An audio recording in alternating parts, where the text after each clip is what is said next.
Bonjour et bienvenue sur j'aiscompris.com. Alors l'objectif de cet exercice, c'est de savoir si cette matrice, elle est diagonalisable ou pas. Et l'intérêt, c'est qu'on va traiter cet exercice par deux méthodes complètement différentes.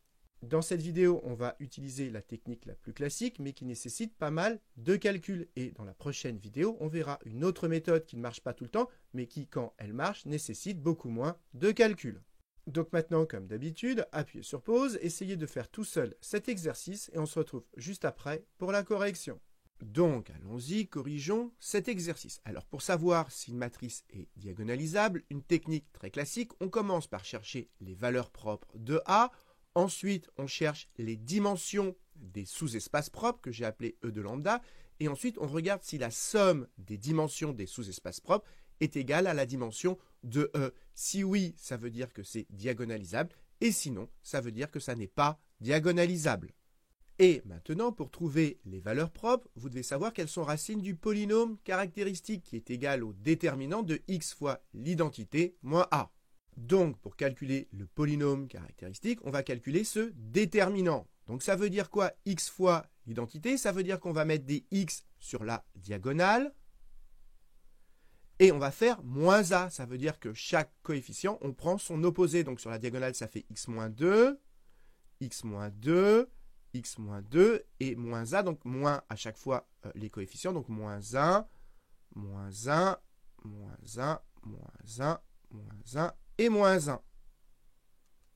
Maintenant, pour calculer ce déterminant, on va par exemple développer par rapport à la première colonne. Je rappelle que le premier coefficient ici, c'est un plus, ensuite c'est un moins, et là, c'est un plus à nouveau. À chaque fois, c'est alterné.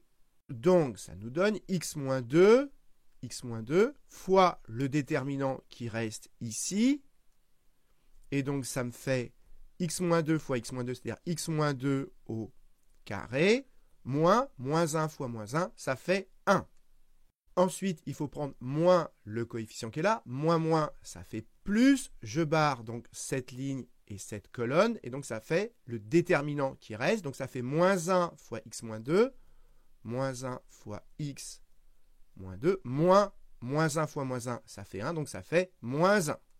Ensuite, il me reste plus ce coefficient. Plus moins 1, ça fait donc moins 1. Je barre donc cette ligne et cette colonne. Et donc, ça me fait moins le déterminant qu'on a ici, moins 1 fois moins 1, ça fait 1, moins, eh bien ça fait moins fois moins 1, ça fait donc plus x moins 2. Maintenant, notre but, comme les valeurs propres, ce sont les racines de ce polynôme, eh bien pour trouver les racines, il faut essayer de factoriser au maximum. Donc ça fait x moins 2. Ici, c'est de la forme a carré moins b carré. Et donc ça me fait x moins 2 moins 1. Facteur de x moins 2 plus 1. Ensuite, si on arrange ici, ça me fait donc moins x plus 2 moins 1, c'est-à-dire moins x plus 1. Autrement dit, ça fait 1 moins x. Et pareil, si j'arrange ici 1 moins 2, ça fait moins 1 plus x. Et comme il y a un moins devant, eh bien ça change les signes, ça fait 1 moins x à nouveau. Donc ici, ça fait 1 moins x, là également, et donc ça fait 2 fois 1 moins x. Ensuite, on arrange. Moins 2, moins 1, moins 2, moins 1, ça nous fait donc moins 3. Et moins 2 plus 1, eh bien, ça nous fait moins 1. Et du coup, on voit que ici, on a du x moins 1. Là, on a du 1 moins x. C'est la même chose au signe près. Et donc, on va pouvoir mettre en facteur x moins 1. Donc, ça fait x moins 1, facteur de x moins 2, facteur de x moins 3, et comme ici c'est l'opposé, ça fait moins 2. Maintenant, il n'y a plus qu'à factoriser la parenthèse, ça ne va pas être compliqué puisque c'est un polynôme du second degré. Donc ça nous donne x moins 1, mon premier facteur, et là je développe, ça fait x carré, ça me fait moins 3x moins 2x, ça fait moins 5x, et il me reste plus 6 moins 2, c'est-à-dire plus 4. Maintenant, soit on calcule le discriminant, soit on voit qu'il y a une racine évidente, 1. Pourquoi? Parce que 1 plus 4, ça fait 5, moins 5, ça fait 0. Et donc, ça nous donne x moins 1, notre premier facteur. Et comme 1 est racine évidente, on peut factoriser ici par x moins 1. Et le produit des racines, ça va donner 4. Donc, si 1 est la première racine, eh bien l'autre, c'est 4. Et donc, ça fait x moins 4. Si vous n'êtes pas à l'aise, vous calculez le discriminant. Et donc, le polynôme caractéristique, c'est donc x moins 1 au carré, facteur de x moins 4. Et maintenant, les valeurs propres, ce sont les racines de ce polynôme caractéristique. Et comme il est factorisé, eh bien, il s'annule uniquement en 1 et en 4. Donc, les valeurs propres, c'est 1 et 4. Et donc, j'écris que le spectre de A, l'ensemble des valeurs propres, c'est 1 et 4. Et ça finit la première étape. Et avant d'aller plus loin, j'aimerais vous faire remarquer que le calcul du polynôme caractéristique à l'aide du déterminant, vous voyez que c'est assez long et source d'erreur. Et bien justement, dans la prochaine vidéo, on verra que dans certains cas, et dans celui-ci en particulier, eh bien, il y a une méthode qui permet d'aller beaucoup plus vite. Mais avant ça, on va continuer notre méthode. Et maintenant, deuxième étape, c'est de trouver la dimension des sous-espaces propres. Maintenant, pour savoir trouver la dimension d'un sous-espace propre, vous devez savoir que sa dimension au sous-espace propre, elle est toujours comprise entre 1 et l'ordre de multiplicité de la valeur propre.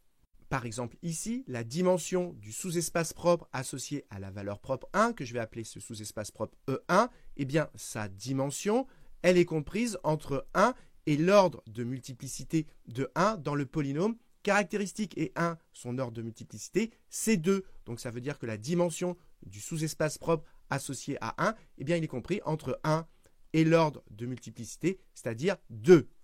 Et quand l'ordre de multiplicité de la valeur propre c'est 1, comme pour 4, eh bien la dimension du sous-espace propre associé à la valeur propre 4, eh bien c'est compris entre 1 et l'ordre de multiplicité. Mais comme l'ordre de multiplicité de 4 c'est 1, eh bien c'est compris sa dimension entre 1 et 1. Et donc forcément, quand c'est compris entre 1 et 1, ben, sa dimension elle vaut 1. Il n'y a aucun calcul à faire. Et je rappelle, si vous l'avez oublié, que le sous-espace propre associé à la valeur propre lambda, c'est l'ensemble des vecteurs x, tels que ax égale lambda x. Si on ramène tout à gauche, ça fait a moins lambda identité de x égale 0.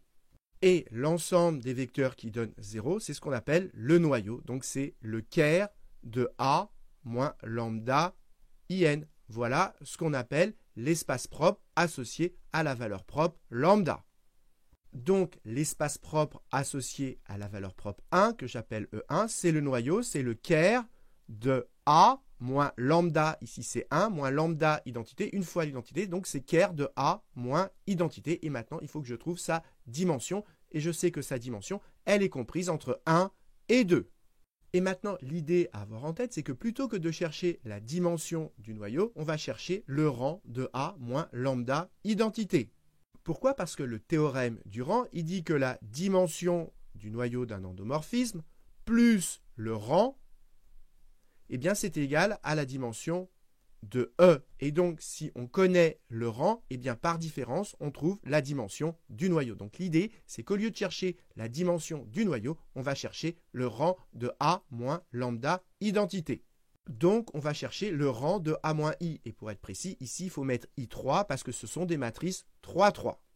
Alors, A moins identité, ça fait quoi? Ça veut dire qu'on prend notre matrice A et que sur la diagonale, on enlève 1 à chaque fois. Et donc, ça va faire des 1 partout puisqu'on enlève 1 sur la diagonale.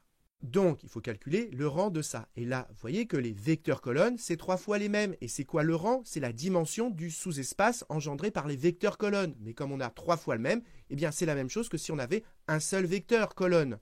Et donc, le rang de tout ceci, c'est le rang d'un seul vecteur puisque, je répète, le rang, c'est la dimension du sous-espace engendré par les vecteurs colonnes. Et donc, ça revient à prendre un seul vecteur. Et donc, si on a un seul vecteur qui est non nul, eh bien, le rang, c'est 1.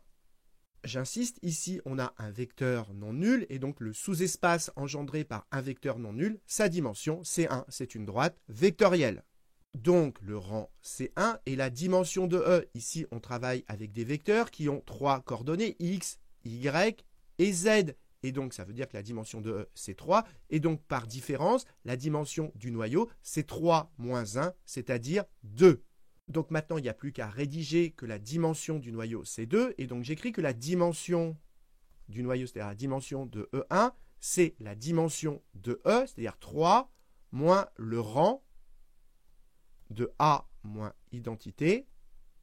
Et donc, ça fait 3 moins 1, c'est-à-dire 2. Donc voilà la dimension de E1.